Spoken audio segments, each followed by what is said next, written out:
Oi, pessoal, estamos aqui com o quinto episódio do DivaCast. Eu sou Sofia Ferraz e estamos aqui com o professor Augusto Legasti.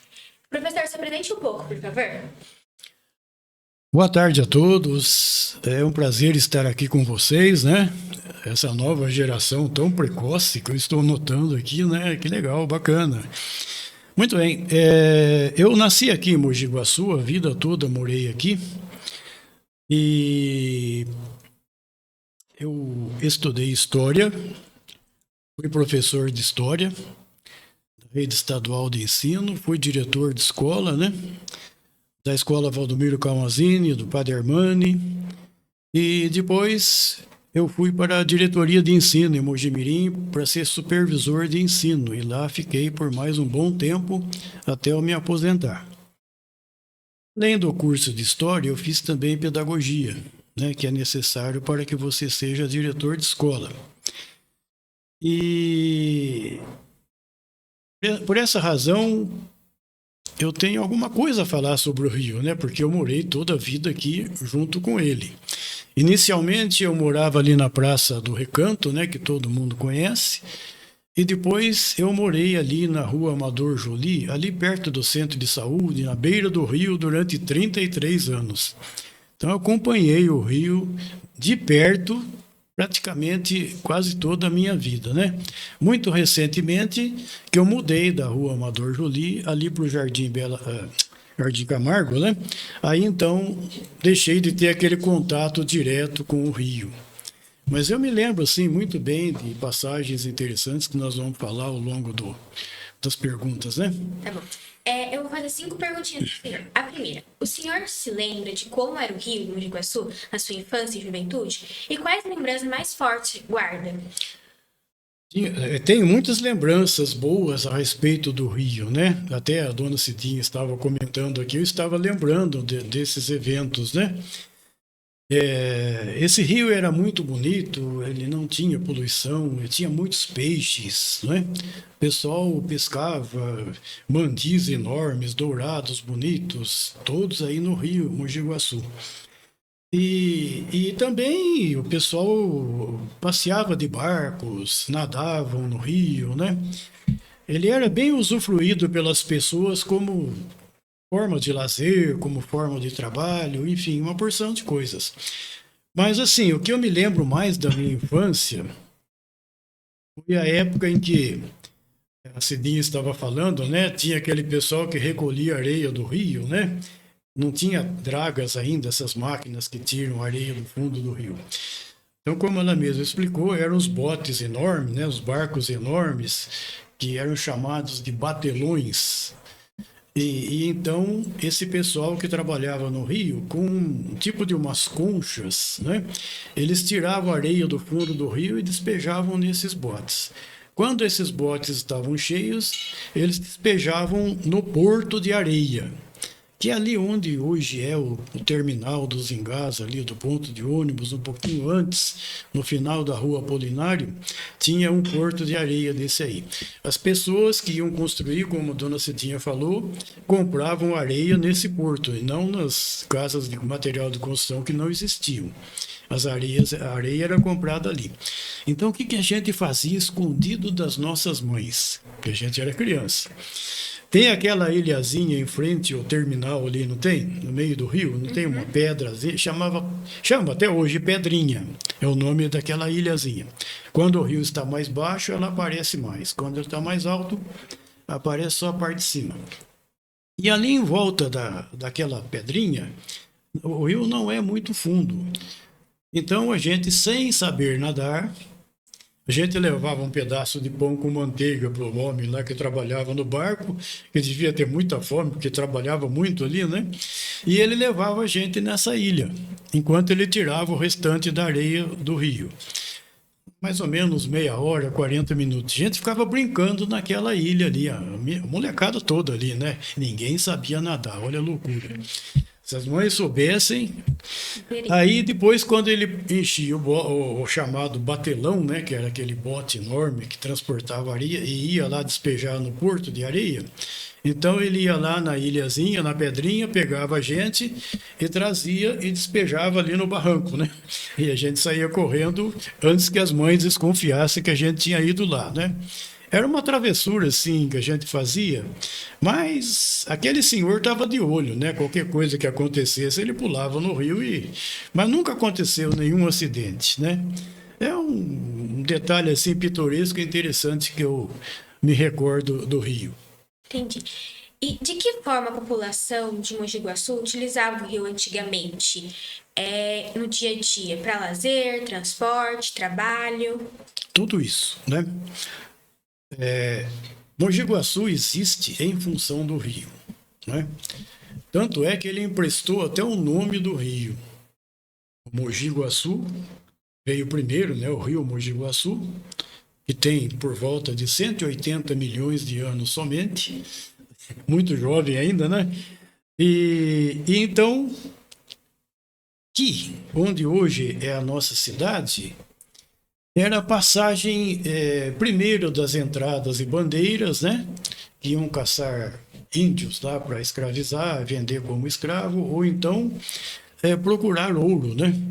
E depois disso, as tropas de burros, que era o único meio de transporte que existia naquela época, uma vez que não tinha ferrovia, nem estradas, nem veículos, né?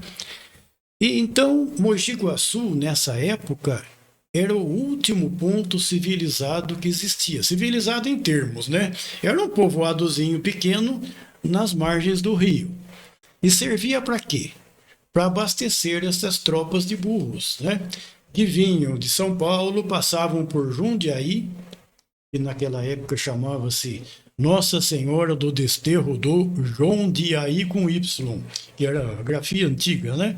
E depois de Jundiaí, só tinha Mogi Guaçu. Não existia Campinas, não existia Mojimirim, não existia nada, era só mata, né? E chegando aqui, era o último lugar que tinha onde essas tropas de burros poderiam se abastecer de alimentos, arrumar as ferraduras dos animais, que às vezes estragava, né? Que tinha ferreiro aqui também. Enfim, era um povoadozinho que tinha aqui e servia de entreposto comercial para essas tropas que vinham e passavam por aqui. E depois daqui em diante, até onde estava o ouro lá em Goiás, era só mata virgem, cheio de animais ferozes, de indígenas, enfim, tudo que cobras, tudo, qualquer coisa que você pudesse imaginar, né? De assim selvagem. Então, o rio fez com que começasse a surgir esse pequeno povoado chamado Mogi Guaçu, que depois virou essa cidade que hoje nós conhecemos. Que legal. E quais mudanças significativas o senhor percebeu que ocorreu no rio, tipo, em suas margens, ao longo das décadas? Olha, houve uma modificação muito grande, né? Como eu te falei, naquela época que eu era criança, o rio era um rio limpo, sem poluição, com muitos peixes. Pessoas nadavam, andavam de barco, tiravam água assim para tomar do rio mesmo, né? O pessoal que trabalhava às vezes na margem dos rios, eles tomavam água do próprio rio e não fazia mal nenhum, porque as águas eram limpas, né? E também as margens do rio eram de matas, né? De árvores, matas. A dona Cidinha falou a respeito dos ingás, né? Que era essa frutinha, você conhece, né? Aquela frutinha que parece que tem uma capsulinha de couro assim, e tem uns quadradinhos adocicados dentro, né? Até é interessante porque os peixes, eles pulavam, quando o galho do engazeiro estava muito baixo, perto do rio, eles pulavam e pegavam o fruto do engá inteiro e engoliam, né? Servia até para alimentar os peixes. E isso aí tudo desapareceu, porque as águas poluíram, os peixes quase que desapareceram, as margens do rio pessoal joga muito lixo nas margens do rio.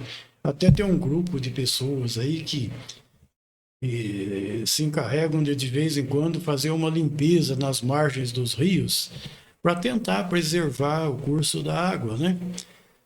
Então tudo isso foi modificando para pior. Apesar de ter uma estação de tratamento de esgoto em Itapira e outra aqui em Mogi Guaçu, mas ainda as demais cidades rio acima não têm estação de tratamento de esgoto. E essa estação é muito importante porque eles recolhem a água poluída das casas, fazem um processamento de limpeza dessas águas, tornam essas águas naturalmente puras de novo e devolvem para o rio. Né? Aqui nós temos uma usina que faz isso. Itapira também tem outra, mas lá para cima não tem. Então, isso aí precisaria ser uma norma em praticamente quase todas as cidades para que os rios não desaparecessem. Olha o rio Tietê de São Paulo, né? Que atualmente a gente vê lá como que está, né? Ele quase que nem anda de tão poluído que está. E se você pegar algumas fotos antigas da década de 10 e 20, você via lá o pessoal de São Paulo nadando no rio Tietê, pulando no rio. Inclusive clubes que tinham lá na margem do rio que dava saída para o rio, né? Barcos transitando. Hoje as pessoas não conseguem nem chegar perto, né? Então nós temos que impedir que o nosso rio se torne um futuro Tietê, né? Com prejuízo para todos nós.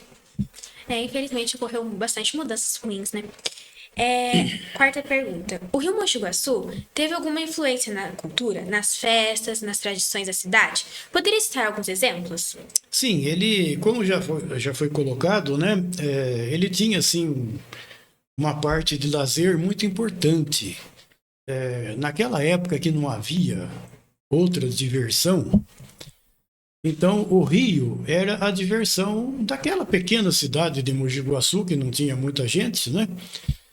E que se reuniam ali como a dona Cidinha disse, no Jardim Velho Antigo, hoje Praça Cândido Rondon, né?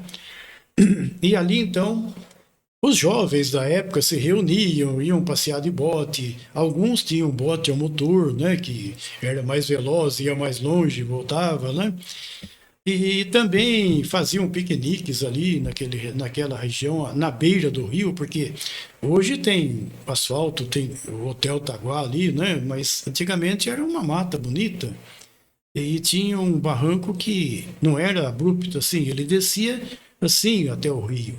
Então as pessoas nadavam ali, faziam saltos ornamentais, né? Tinham trampolins, né? Como a dona Cidinha disse, alguns mais malucos pulavam de cima da ponte, né? Enfim, a diversão do pessoal era o rio, ali naquele local, né? Mas, assim, a parte de cultural mais importante que eu me lembro, e me lembro muito bem, é que naquela época haviam muitos pescadores profissionais. Eles viviam da pesca, né? Eles pescavam aqueles mandis enormes, dourados, bonitos, e eles mesmos vendiam nas casas. E o padroeiro dos pescadores, segundo a Igreja Católica, é o São Pedro, né?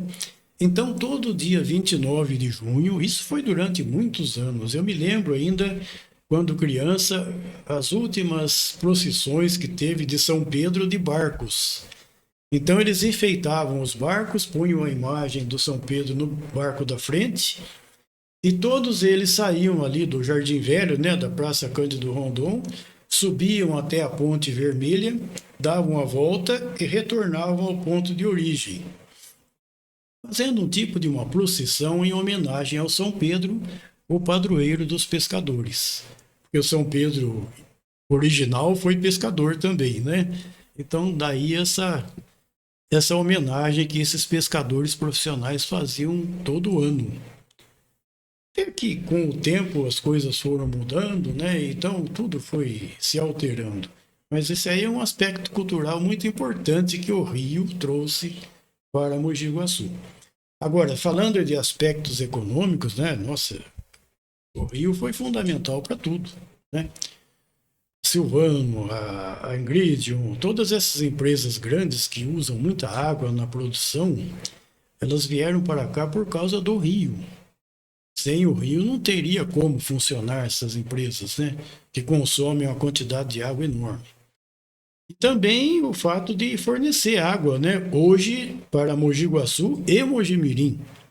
Quando foi construída aquela represa lá da Cachoeira de Cima, o objetivo, entre outros, era preservar Mogi Guaçu das enchentes, né? Que realmente resolveu praticamente 90% do problema de enchentes do Guaçu, e também fornecer água, tanto para Mogi Guaçu como para Mojimirim.